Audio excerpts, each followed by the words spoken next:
നമുക്ക് രാവിലെ തന്നെ ഒരു ഹെൽത്തിയായി ബ്രേക്ക്ഫാസ്റ്റ് ഉണ്ടാക്കിയാലോ?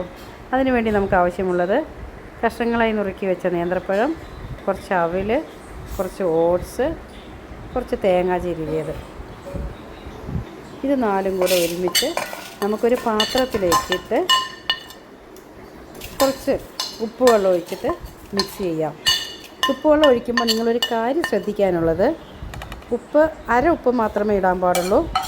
കാരണം നേന്ത്രപ്പഴം മിക്സ് ചെയ്യുന്നത് കൊണ്ട് നമുക്ക് നേന്ത്രപ്പഴത്തിൻ്റെ ടേസ്റ്റാണ് മികച്ച് നിൽക്കേണ്ടത്. ഓക്കെ,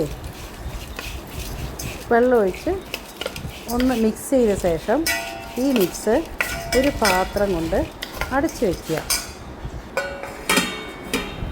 2 മിനിറ്റ് കഴിയുമ്പോൾ ഇത് തുറന്ന് നമ്മൾ ചെറുതായി നുറുക്കി വെച്ചിരിക്കുന്ന നേന്ത്രപ്പഴം കഷ്ണങ്ങൾ ഇതിൽ ചേർക്കുക.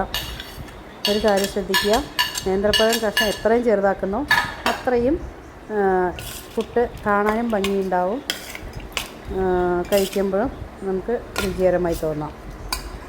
അതിനുശേഷം നമ്മൾ കുക്കർ അടുപ്പത്ത് വെച്ച് ചിരട്ടപ്പുട്ടിൻ്റെ ആകൃതിയിലുള്ള പുട്ട് മേക്കറിൽ അതിനടിയിൽ കുറച്ച് തേങ്ങ ചിരവിയതിട്ട് ഈ മിശ്രിതം വെച്ച് ആവി കയറ്റിയെടുത്താൽ നമുക്ക് വളരെ രുചികരമായ ഹെൽത്തിയായ ബ്രേക്ക്ഫാസ്റ്റ് റെഡി.